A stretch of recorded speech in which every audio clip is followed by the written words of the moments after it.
Okay, remember that they're changing my voice. This video is about Hebrews 13 verse 2, where it says that you should show hospitality to strangers because you never know who they are.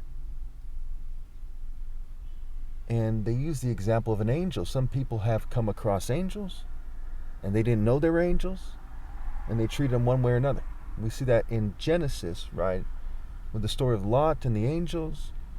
And they come around, and then these guys, Sodom and Gomorrah, what have you, they want to have sex with these people, these angels. And because they didn't have the basic morality to treat people fairly, to not try to push their gay culture on people, they ended up pushing their gay culture on the angels. And their human worth was drastically reduced. They're already the type of people that would do that, and then they happen to come across the angels, and their offense was increased.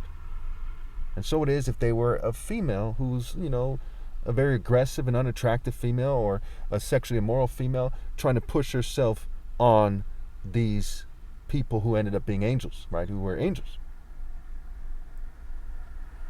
So we see that when people say, hey, we don't believe this, why aren't you hearing me out? Why aren't you answering my sound reason that comes from a sound mind with logical arguments? Well, one reason is because there is no logical counter-argument. But the main reason I come across, and most people aren't denying that I'm Christ, mind you, not flat out. They're just avoiding my videos. But when they do, it is pretty rare these days.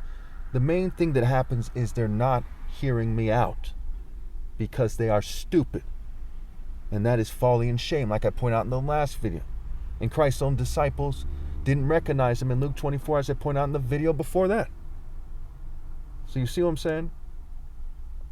Now, when we're talking about females' judgment, there's a reason I made a paper. I said, look, these attractive females who are the only ones I'm going to be interested in. It even says that in Psalm 45, your inner and outer beauty was make the king desire you. Honor him, submit to him, bow to him, for he's your Lord. They don't see that I'm Christ. They don't see that I'm the top martial artist ever. They don't see that I'm the top martial artist. Now, that might be understandable to some degree because to some degree I'm a stranger.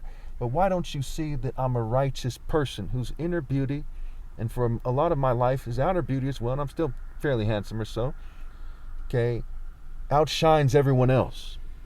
Do you see that the sun is bright when there's no clouds in the sky, for example, what have you, in a clear sky, on a day with a clear sky? Do you know that a scorching hot stove where the water, you can feel the heat coming off, you see the bubbles, what have you, steam coming off, do you know that that's hot? So you hypocrites, you know how to see that the sun is bright, but you don't know how to look at people and make an estimate. The word mate is even the word estimate. And then you turn around and say, we haven't been treating you unfairly by your actions because you refuse to repent and atone and make amends. We saw years go by with me complaining. I was complaining. Before 2018, when they started shunning me to the point where no one's dating me at all, I was already complaining in videos for years and years leading up to that. But they kept shunning me in person, on TikTok, what have you. And they have these demons saying, well, lower your standard. When you're the son of God, is it reasonable for society to say lower your standard? Why? So the attractive women can date people like Bezos, Elon Musk, Donald Trump? Why should I? So that serial rapists and thugs with no higher cause and corporate guys and jocks and assorted players and skaters and just mediocre to evil people can get all the hot chicks? That is sick. Shame on you. You're not listening with your heart. And that's folly and shame. You're not thinking carefully and truly listening with your mind, making sure your mind works. You're not first removing the log from your own eye, or else you would not try to correct he who is doing nothing wrong, the blameless one, who's right to demand that attractive women submit in submission and accept my decision. The word admit and submit are connected. And who should you submit to? Demons like the worldly kings of this world? Mere politicians? The police? Who should you submit to when it comes to romantic justice? The one who's established the throne, the divine throne, not a worldly throne, in justice. And that's me. And I've proven that to a T. So as we look at the situation, What are the consequences of them not admitting that I'm Christ because they're not examining the situation carefully? They're not judging it carefully. Like Matthew 7 says, first remove the log from your own eye. First, scramble to be right with God. Scramble to think effectively. Make sure your judgment isn't clouded. And then you'll see clearly. Because other people have bad judgment. I then being denied my rightful place. So many people are suffering. Go on and on and on. Right? Homelessness, child hunger, starvation. 25,000 people every day. Over 9 million a year. Starving to death. Dying of hunger-related issues. The healthcare crisis. Deportations. A lack of a region for immigrants. On and on. It's just this huge domino effect. Because they keep committing to a foolish path. And let me end this by saying, what happens when somebody commits to a foolish path? Let's use the example of a monarch. If a ruler had his child kidnapped, and the person said that they're going to send them body parts of the child if they don't do what they say, should that ruler then put their family first, like all of you who use that excuse do? No. Because he should put the good of the nation over his child's life, even his child being tortured and cut up. Okay, now what happens if he doesn't? There's a domino effect. A very poor domino effect. We'll say that what ends up happening is a very distinct possibility is the rest of his family suffer for generations under the rule of a sick person because he wasn't willing to sacrifice that child. Like Abraham was willing to sacrifice Isaac. That's why Matthew 10 it says, whoever loves your son or daughter more than me. Now, everyone and their mom's cheating me out of my right to leave, whether they have children or not, whether they're rich or they're poor or they're middle class, all of them. And they're like in a similar spirit with a similar state-run mentality, similar programming. Different cultures-ish, similar programming. So the guy who uses his child as an excuse would have a different excuse if he didn't have a child. Because they have an evil heart. And the domino effect, we see 5 generations alive at the same time. In some cases, they're all cheating me out of my right to lead. They're all in rebellion. All hypocrites, evil people, what have you, on the spectrum. And so that domino effect, okay, maybe there'll be 50 more generations before the human race goes extinct, maybe 50,000, whatever.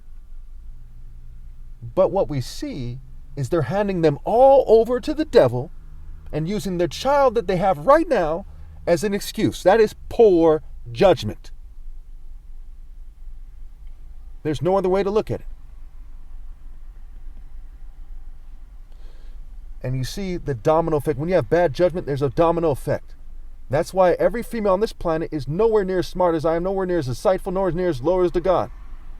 That's why I demand submission. They say no kings, well, you can go fuck off and go dress up like a clown with the rest of these idiots. They say, MAGA, go be with those idiots. Go to hell. But if you're going to choose Jesus and you want to be my wife, you submit. Because I know best. And there's a domino effect from bad judgment. I've proven that definitively. I've been saying these things for years, going my way to contact feminists, contact white supremacists, and everyone else. And they have no counter-argument. How the hell are you not going to submit when 16 years later, 14, whenever it is I started talking about these things on YouTube and otherwise, I've been saying these things the whole time, they have no counter-argument. Lawyers, doctors, philosophers, religious people, atheists, you name it. Control freaks, police officers, you name it. No counter-argument. But you're then going to say, well, I don't want to do that. That's stupid. You think you know better than the smartest person that ever lived when the masses of people have no counter-argument for this very important issue? That's bad judgment. And if you think you know better, please make your case immediately. I can assure you there is no counter-argument. Do I consider what they say? Sure, but they submit. Because the final say should be with Christ. Not with just some woman who thinks she knows better than Christ. It happens to be what's available for him to choose. Hopefully she's better than that. But if I did get married, the evidence suggests that it would be just what is left over, not what is worthy. I hope I get proven wrong. But I'll probably die soon, my flesh at least, without ever being proven wrong, because I'm right.